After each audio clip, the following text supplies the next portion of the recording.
How was this season of The Mandalorian a bust? Ted Lasso's midway through its third season. Has it turned a corner? And HBO's Barry is the best thing on TV. But what do we think about it now that it's entered its fourth and final season? All that and more on Taking It Down this week. Alabama Take Projection.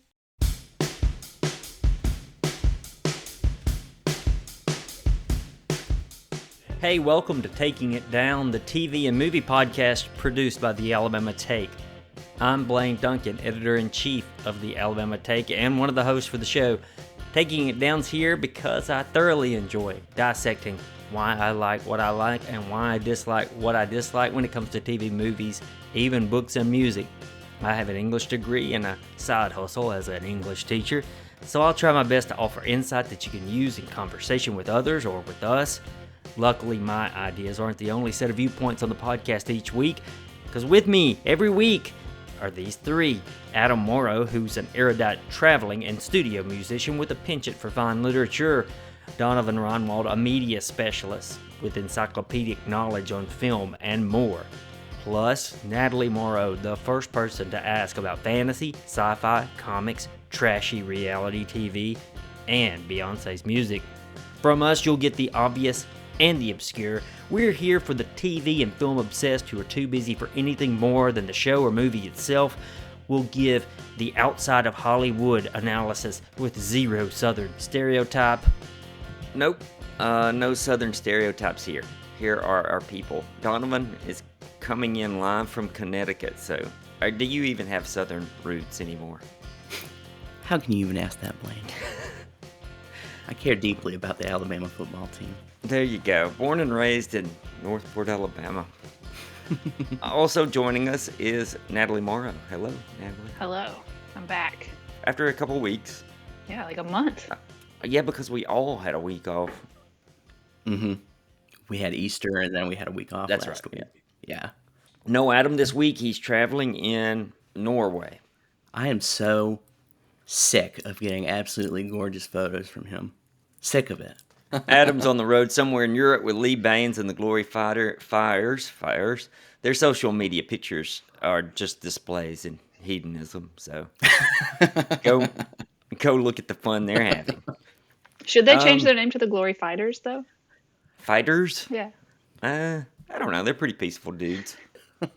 Let's get into the show just a little. There's a plethora of television right now. We'll cover 3 shows this week, but does anything else have your eyes? I'm gonna rattle off some that are either airing or about to. The Challenge is on. The Big Door Prize on Apple. Extrapolations on Apple. Perry Mason, 100-Foot Wave, both on HBO. Dave on Hulu. Ted Lasso, which we're going to cover.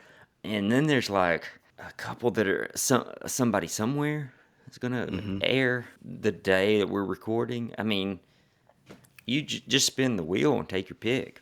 I'll put in a plug for Perry Mason still being fun this season. Yeah, it's very good. It's good. And Somebody Somewhere should be fun again. I mean, as fun as that show can be. It's like the hardest thing about having a partner who travels. It's like, I don't want to watch these shows without him, but at the same time, I'm going to. And there's, they would just pile up. I mean, you got to stay up on these things because, well, you can never go back. And then I can't get on the internet. Hey, Natalie, 3 quick hits. You're caught up on The Challenge, right? Of course I am. So, good season, so-so season, or bad season? If you like the All-Stars seasons, then you'll probably like this one. Okay. I don't think it's as good as All-Stars because we do have so many new characters, but I think it's still fun. It's not like, it does not rank with the original MTV Challenge. I think the drama is a little heightened, don't you? It feels a In little, a good way? I don't know. It feels very like, when they get new people on and they're like, I think I know what's going to get me on TV, so I'm going to start something. It feels very much like that. And some of it's just kind of silly. I did like a couple of episodes ago, they had to like drink something, and Amber talked about how she had been throwing up all week. It's like, she pregnant. Yeah. And then this week it comes out, she gets her positive test and she has to go home. That was fun. Coincidentally sick while 2 guys were also sick. Yeah, that was crazy. I think this season's kind of good just because of the drama, not so much because of the people, but just that they're clashing a little bit more than you see. Yeah. So that's my quick hit. My second one is I want to gauge your temperature on two things: Guardians of the Galaxy Volume 3. That's fair. That is a fair. That's it. We'll move on because that's how I feel. Yeah. I'll wait for streaming. I mean, I'll watch it, but I'm not going to pay for it. I think I will too. And what is happening? Because I used to be the third person in line to a Yeah. Marvel movie. Same. Third or fifth. I think, it's too much. We're bogged down. The soil is saturated. We're flooding now. It's over. It's overdone. Mm-hmm. They need to calm down. They do. That's it. And now here's the big one. The planned Harry Potter 10-year possible series that's going to be like the movies redone but majorly expanded. Why? Just why? I was interested in just what you'd say. I didn't know if beating you'd a be dead excited. horse. It would have been exciting had we not, if we weren't dealing with all the J.K. Rowling problems. Then it could have been fun. Maybe it'll be, but it's we're doing this for a new generation of Harry Potter fans. No, you're not. I know an 8-year-old who's currently watching the old movies and loving it. Mm-hmm. This does not need to happen right now. Yeah, they're not that old. No. It's not like they're in black and white. Yeah, I mean, I don't know. This is again, we're getting into Star Wars territory, and I'm real nervous about it. Don't ruin this. Well, what a great segue. The Mandalorian on Disney Plus. This is one of our officially planned bits. Disney Plus wrapped up the show's third season. We'll be talking about it as a whole piece. If you aren't fully caught up on it, be warned, this is the line in the Tatooine sand for spoilers. So we can spoil away. As an entire season, tell me your thoughts, just as a packaged season. Did it seem without purpose to you a little? Did the IG droid seem like some waffling in the writer's room? Like, we should make him a sidekick. We should blow him up. We should make him a body for Grogu. So take any parts or the whole package. I think when we talked about the first couple episodes, I said that the series both felt like too much and not enough. And I think that this whole season was kind of like that. I mean, I still liked it better than the last Star Wars movie that came out. Jesus Christ. I've enjoyed people plucking out my leg hair more than that movie. And, Pedro Pascal is very solid. Katie Sackhoff is fine. But sometimes it's like, why are we chasing a giant bird? And I'm just going to argue that Pedro Pascal's not in this show anymore. I was going to say that as well. He's not in It's the just show. a body double. Yeah. He's He's literally phoning it in. Yes. Part of what leads to that overall feeling of too much but not enough is really that, is it the third or fourth episode where they're just on Coruscant the whole time? Yeah. And I think in a different season with more interest in that story, it could have worked. But as it was, it turns out it was just weird setup for Giancarlo Esposito to come back. I can't agree more. And Natalie, what are you thinking? I mean, I agree with Donovan.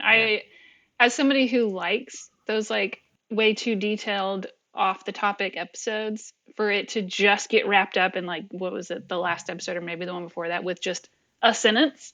It's Yeah.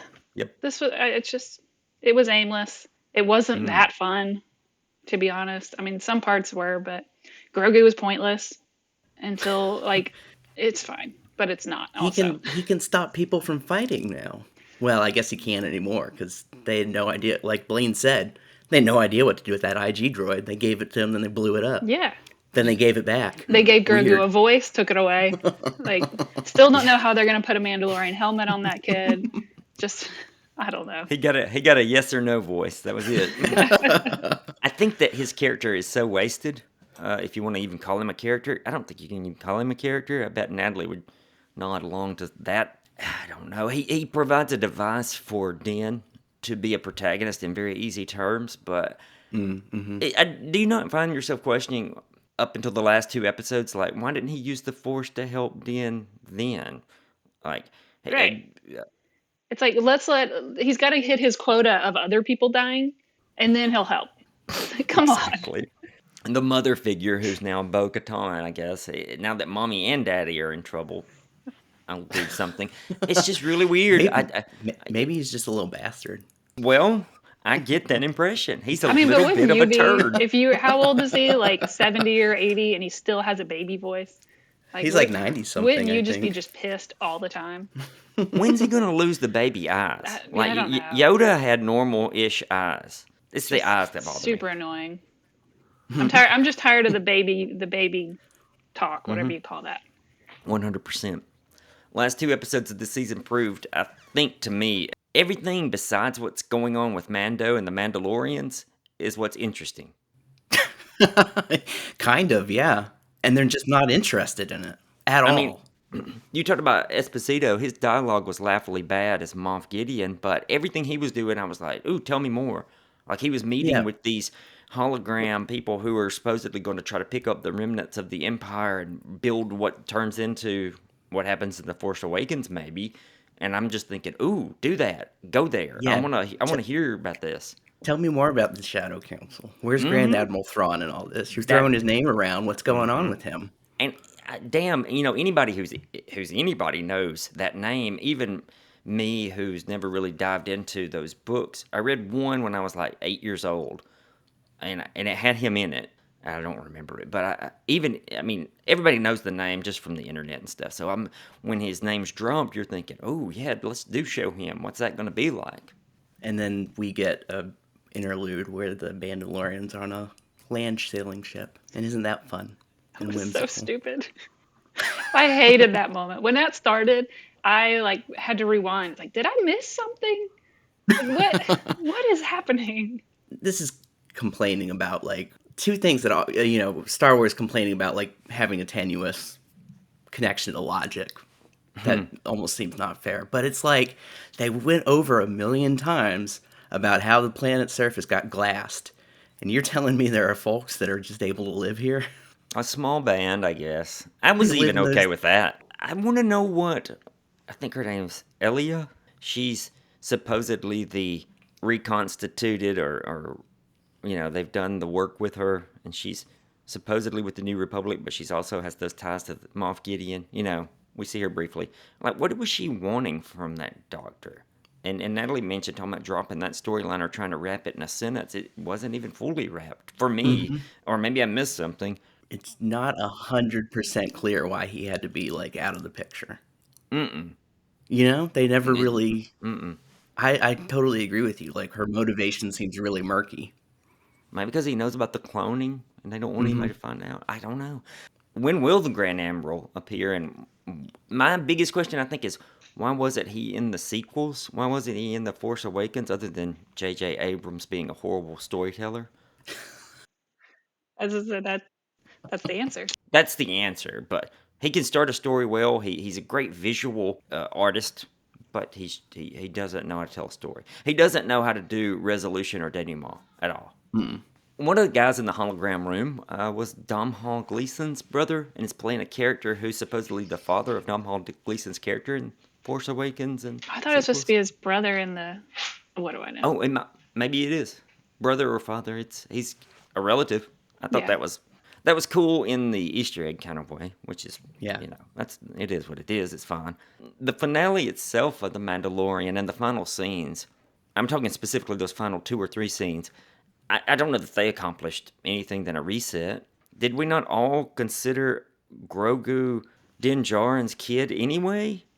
Did we have to go through this, I'll adopt him then? I thought that was the whole, when you get a foundling, you are essentially adopting it. I thought. Otherwise, they're just stealing children. They're just kidnapping. Whatever happened to the kidnapped bird / dinosaur? I wanted to know about that too. Did they just leave them behind to die? I think that's what they were eating on those big roasted. Oh, I thought that was obvious. I had half a second where I was like, that's totally what happened. It was just a barbecue. I didn't think about it until just now. Foundling barbecue. The ending does, foundling barbecue. The ending does establish more of an obvious direction for the show, that it's back to solving problems of the week via New Republic, calling up Din Djarin and saying, we got this issue, you want it? Almost like a old-timey Perry Mason, the old, Case of the week. Yeah. I agree that especially like everything that happened this season didn't really feel like progression so much as just like digression. Yes. And then, like you said, it all reset at the end. And it's back to the original format. Did you guys notice in like the big fight scene, and all the Mandalorians are flying into the cave, and old girl, welder girl, whatever her name is, I don't know her name. The armorer. Yeah. When she shoots her gun, blaster, whatever, it sounds like the sound effect from like Nintendo's Mario when he's jumping. Like the boing sound when Mario bounces is the sound that came out of her gun. And it just was like, I'm done. This episode is over. I need you to go back and rewatch that scene. Yeah. Because there's just like a very odd choice. I was satisfied is not the word, but okay. I was okay with the last 2 episodes because it got back into what makes Star Wars pretty good anyway, and that's just being entertaining, having some cool-ass ships, some battles. When those TIE fighters take off and ride into the storm and pass by the ones that are flying back down to the Mandalore, I thought that's kind of cool. I mean, it's just stuff like that. When the Imperial ship flies over Greef Karga's planet, that's pretty dope. Mando and Bo-Katan fighting Moff Gideon, that's rad. Those Imperial guards, what are they? Praetorians, guards? Right? Yeah, they're are those badass. Related? I couldn't remember. Are those related to the ones that we see in the Rian Johnson Star Wars movie? Yes, okay. Supposedly same. I liked including them because I actually liked that movie. Yeah. It took a lot to beat them in that movie and on Mandalorian. There's your story. How do you get in that? Who are these people? They're just, I kept watching every week, but they're just so uninterested in anything but like that whole, like, we're going to retake Mandalore with 25 people. That's a good point, and I didn't write this down, but I did find myself thinking in the last 2 episodes, though I was satisfied to an extent, I did find myself thinking, why do I care if they get Mandalore back? Has that been established? There are really no stakes for it. I mean, it's like, okay, it would be nice if they had their home, but Moff Gideon's like, if the Mandalorians get Mandalore back, they're really going to be a problem now. And it's kind of like... Just start breeding. Helmet on. But nothing else. And nothing else. He just didn't. I don't think he wanted to give up the planet because he had established so much of his cloning stuff there. I guess so. But he was able to convince everyone else on that Shadow Council that it would be bad. So it felt like there was something else. It's like, what are they going to do? There's no industry. There's nothing. Yeah. They can't even live there. Barely. They did find their little underground garden. The little cave, yeah. So with all of these huge faults, the final episode does something I think that Jon Favreau and Dave Filoni do okay, which is take something from old Star Wars and then give it a little new. The flying stormtroopers. I think that's kind of cool. I mean, how far can you go with that? You can't really tell a story, or there's nothing decent as far as investment, in storytelling there, but it's just entertaining. But it's also very safe. You brought up Jon Favreau. I think a lot of these episodes are like directed by Jon Favreau, written by Jon Favreau. I think they need some more writers in that writing room. Wouldn't hurt. Yeah. Jon Favreau is fun. I'm sure he's a nice guy. Yeah. He was on Friends, right? Yeah, well. But he was in Iron Man. There's too much, there's just too much of whatever like he's doing, and it's I don't think he has like a really clear vision for what he wants to do.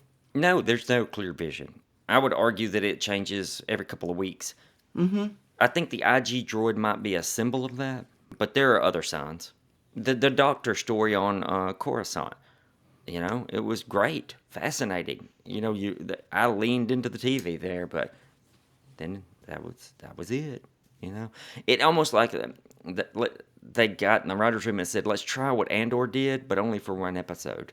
Oh, man, that's absolutely it. And at least for my viewing, and again, I watch this every week, so I obviously felt some affection for the show and its characters. But having Andor to compare it with, where Andor just seems more serious, more about something real, more about real people in a real world. Yeah. and is still able to do that kind of like, oh, here's Star Wars stuff you haven't seen before. Yeah. Dig into. It suffered by comparison. Dig into the minuscule of that's interesting. Okay, well I'll wrap with this question: Jack Black and Lizzo. Question mark. I kind of like them. It's nice that they got cameos, but they didn't really do it. No, they didn't do it. I really wanted them to steal Grogu. Honestly, I thought that's where it was going. Just keep him. This is a kidnapping thing. They've obviously stole all these other children. Just like Lizzo would be a great stepmother, adoptive mother. She's wonderful. A lot of people were online complaining about her acting. Did you guys feel the same, or was it just small enough role that you're okay? I don't think She's you not can worse complain than Jack about. Black. That's it. You can't complain about acting when Jack Black is in the scene. That's pretty good. I like Jack Black. But he always sounds like himself, no matter what. He's never not Jack Black. Yeah. What's that just excellent movie he's in? It just goes by the single name. Is it Bernie? Yes. Oh, that's a good movie. That's a good movie. The Linklater movie? That one's really good. Yeah. Boy, that is like one of my favorites. Anyway, Mandalorian. It's a disappointment, but at the same time, I don't know. It's okay to watch for 40 minutes every week. Somewhere in there, there's something worth watching. Even if it's just shit, they're gonna blast up some shit. Or you're gonna see a TIE fighter, I guess. Who knows? Let's take a break and we'll come back and talk some Ted Lasso and some Barry. What makes the Alabama Take so special? Because it's our country. Because of all the great writing. Is that all? They also produce 6 podcasts. 6 podcasts? What are they? Take it on sports. Taking it down. Check your shelf. This song sucks, yeah, baby. We are a Star Wars. Do you listen to them? Yes. I don't miss it. Which one's your favorite? I love all of them. Yeah, we haven't had a good enough chunk of time to get into Ted Lasso, and now that it's at its halfway mark for its 3rd season, it's a great time to check in with it on how we feel. Donovan, you haven't watched any of the 3rd season, huh? I have not watched any of the 3rd season yet. Okay, nothing too major you would expect to spoil. You can discuss it. Okay, yeah, we're gonna talk about the first 6 episodes, talking plot points through episode 6. Beware if you haven't made it that far with this Apple TV Plus hit. Natalie and I are gonna break down a little of it. Where do you want to start, Natalie? Is it still good? I think it's better than last season. Do you? You do. I don't. Mm-hmm. Yeah. I don't think so. I think that this season is suffering from Bill Lawrence stepping away and not being as involved. I think this is an ensemble show, and this season, all of the storylines have been solo stories. Is that what Bill Lawrence tends to bring, in your opinion? Is that like... I don't know. Maybe. I mean, that's kind of his deal on all the other shows that I've seen of his that I love. Okay. But I mean, even like the writing is fine. It's just, it's lost like some of that subtlety, some of the cleverness. Like you can see where stories are going a million miles away now, where previous seasons it was just kind of like, oh, that's where that's coming back in. I don't know. It's still good. It's still fun. I'm still enjoying it, but I don't think it's as good as the previous 2 seasons. First season was a home run. Second season was up and down for me. Okay, well, I'll test the waters of the prediction stuff. You think Rebecca's going to become a mother by becoming a stepmother to the odd Dutch guy? I would be shocked if that's not what happens. Okay, well, okay, maybe it is very predictable because I thought that I thought I had an original thought. No, as soon as she walked into that room and saw a kid's room, I was like, oh, that's how she's going to get the kid. Okay, then how do you read the... By the way, I'll back up. When she did see the kids' room, something about that, maybe it's because I'm a girl dad, something about the way it was made up, but yet she wasn't there. I thought, oh, this is sweet. This is like the dad kept up her room and clean and nice and pink, and like even though she wasn't there, I just thought, oh, that's sweet. Anyway, she may turn out to be a real bitch. We don't know. Little Maybe kid she's comes just in. A regular kid. Yeah, she comes in and kicks Rebecca's shins. Wouldn't that be great? I hate you. You're not my mom. I mean, no one on this show is kind of like that, though, except for Rupert. Yeah. Nate can be a little. We'll get to Nate. So here's my next question. Does Keeley having this relationship with Jack, is that going to sustain, or do you think they're going to somehow work out something with Jamie or Roy? I don't know. I think if this were one of the previous seasons, I would say no, that she's going to move on and everybody's going to move on because people grow and that's how it works. But this season, I think it's going to be, especially if this is the last season, she's going to end up with Roy. So that brings me to my next question. Her being in this new relationship, is that too much to walk back in? What, we got 6 episodes left? I guess not, right? 6 episodes, you can walk that back. Yeah. And get her with Roy again. Yeah, and there's no real, like, I feel like we're moving weird in time. So, I mean, they could easily just be like, yeah, it's been 5 weeks and we're on a losing streak or whatever. You know, they've been doing that a lot. So You're right. Spoiler alert, they're on a losing streak. They're kind of on a losing streak, like, all the time. They? Like, they're not they got very promoted. Good. That's true. I forgot they got promoted. So is Zava truly gone for good? No way, right? I see him joining Rupert and Nate's team. I don't know. I wouldn't be surprised if we don't see him again. I don't think they knew what to do with that. I think it was just like, this is going to be the foil for 1 or 2 episodes. And then I think that was like the bait to get Jamie and Roy with their story. And then we're just going to roll with that. The catalyst for them. I'm going to miss his cryptic thoughts. I didn't love his... They gave him just enough screen time. You know, they'd switch to him and he'd say, I don't see other women with clarity. I was like, oh, okay, that's kind of cool. I don't know. I would grin at his statements because they're so stupid sometimes. I do think that this show is still really good at handling its characters very gently. And I thought that because when Nate is... He's kind of a dick to his old... Well, not kind of. He's a dick to his former team. But I still felt good about him getting with the hostess, or at least having dinner with her. Yeah. I thought, okay, this is nice. He's not a dick in this situation, and maybe he does deserve that. Maybe that will do a course correction on his behavior. I agree. I think they're handling him pretty well, but I think not as many characters are getting that treatment this season. Everybody feels very one-dimensional this season. I wish I could have seen a bit more of Ted actually learning the game of football, soccer, more than just the all-at-once moment where he thought he was on drugs, but he probably wasn't, of that Bulls-Lakers triangle offense. I was like, okay, that's a fun scene. I don't know, it just seemed like he would have absorbed more by this point, at least from Beard or somebody, or Roy being like, no, you do this. Yeah, I saw that that was a pretty common complaint in reviews that I read this week. It was just, you've been there for 2 seasons, how have you not learned a single thing? About football? He's just the motivator. You just get high and then learn it from basketball. Like, what the hell? It comes on all at once, one night. Oh, wait. Okay. I will say this season's given me one of my favorite Roy Kent moments where he tells the Dutch reporter, everything's pretend. You're pretend. I was like, fuck yes. I don't like how much they have backed off of Roy, though. I don't like this scene in this last episode where everybody's singing on the bus and Roy is also participating. Shaky. Like, I'm just not. I like angry Roy. Like, give me the guy with morals. Yeah, but he did. Yeah, the night before he did have to break down and say, "Hey, my grandfather was supposed to teach me how to ride a bike," and he opened.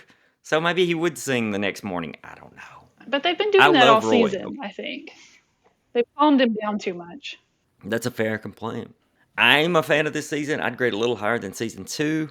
Colin's admission to Trent, I thought, was well played. Yeah, I think they're doing that well.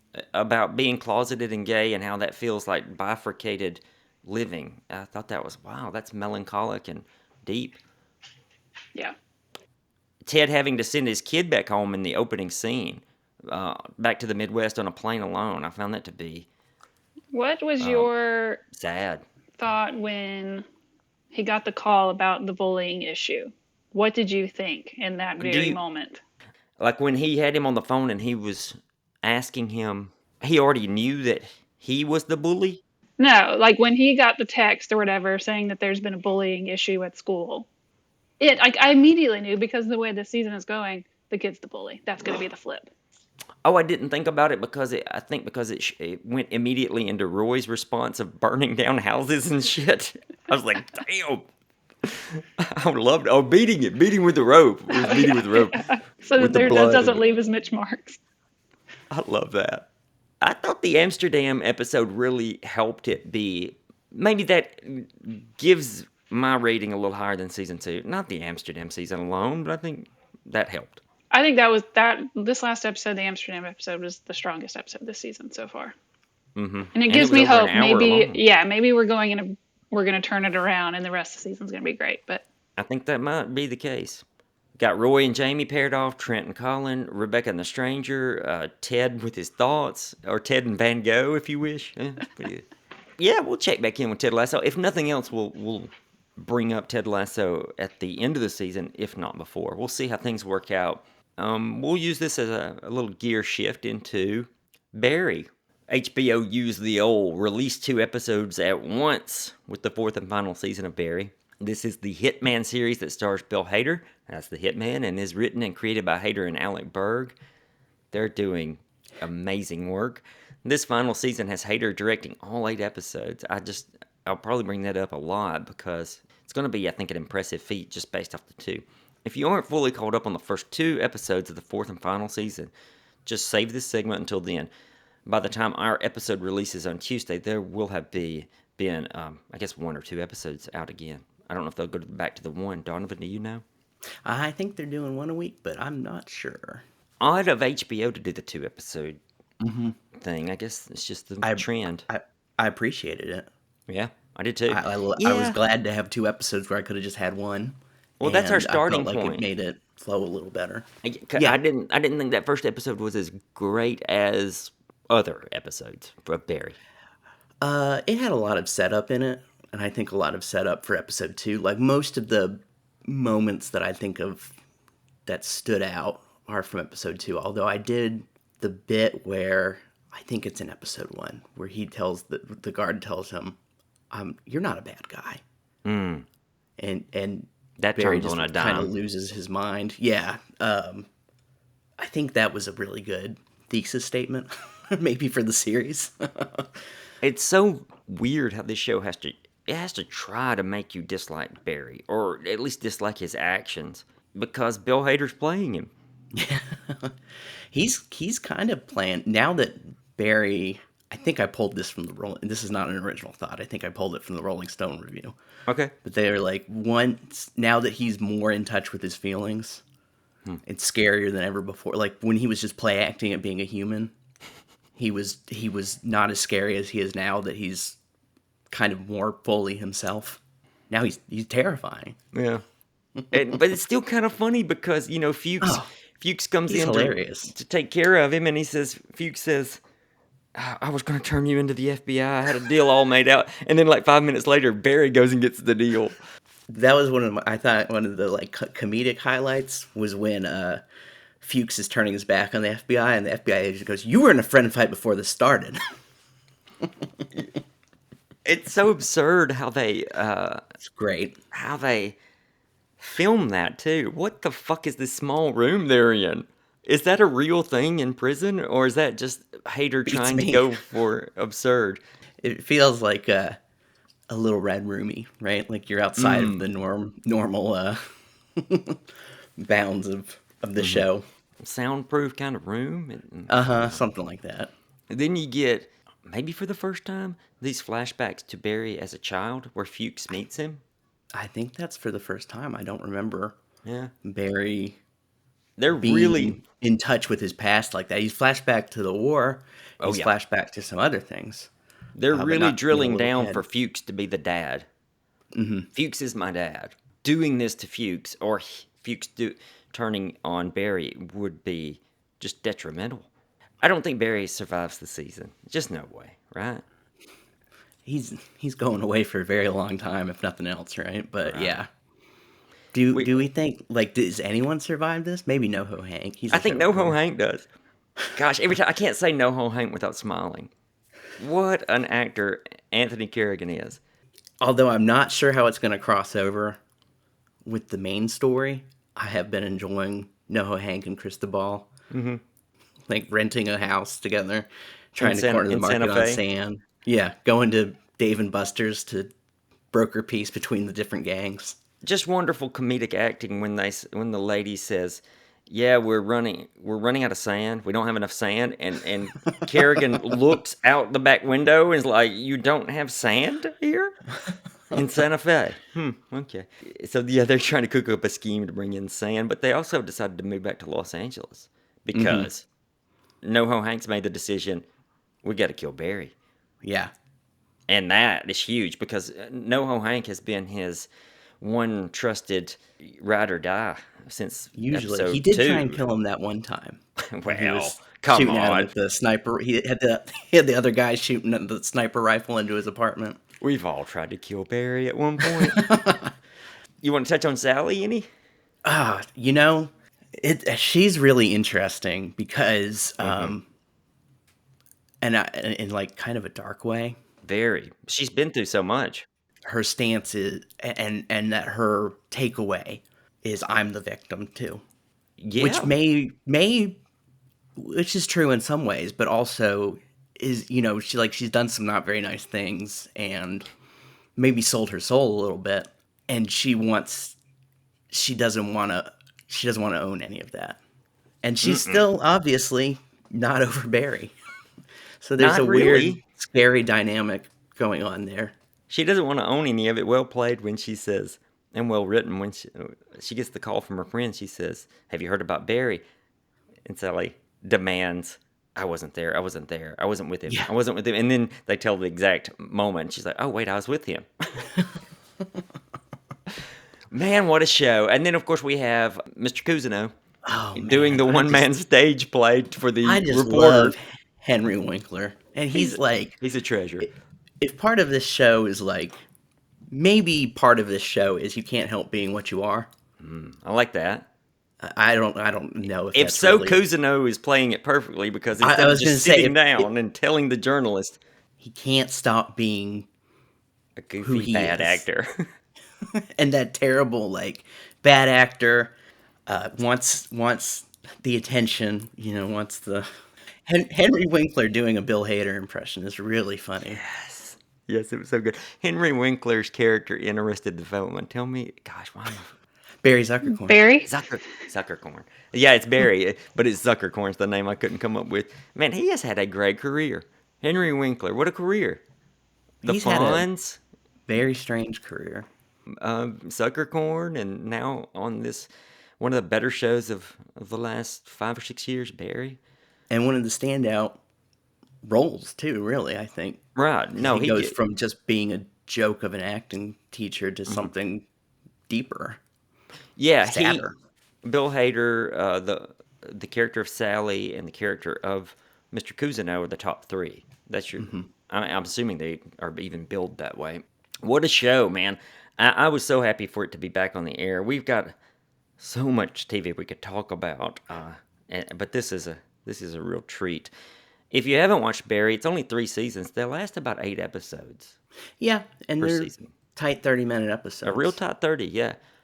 Anything I'm forgetting about Barry? I think that you kind of touched on it earlier, but Bill Hader directing, I think he's gotten really strong. And last season, he had some good episodes, like the one with the freeway dirt bike chase. God, yes. If you told me in 10 years he's going to have an Oscar, I'd agree. I'd say, yeah, that makes perfect sense to me. His directing. Yeah, his directing is really tight. It's weird to say this after I brought up the freeway scene, but kind of not flashy. It really feels like it's serving the story. So I'm excited to see how this movie is how this show is actually going to be made. Mm-hmm. How it's going to come out as a show, because I think it's going to be good. He's going to make some auteur type choices. I try to avoid that word because I think it's used wrong a lot, but I think he might this season. He's already kind of sort of hinting at that with the room, the little tight room, whatever that, and then the flashback of him as a kid where Fuchs. The way that he's going in and out of the flashbacks, I think is bit pretty of surrealism. Nice, pretty seamless, yeah. It's exciting. Let's wrap here. Speaking of a tight show, we got a lot in a few minutes. Thanks to Natalie and Donovan, as always. We'll get at them back in the States in a few weeks. That's our stopping point. You should go to your podcast app and say what you like about Taking It Down. Visit the Alabama Take. That's our website and production company and friends and family. All sorts of writing on pop culture and sometimes politics and other podcasts. And you can find us at Taking It Down Pod on Twitter and Instagram, and the Alabama Take everywhere else. Goodbye.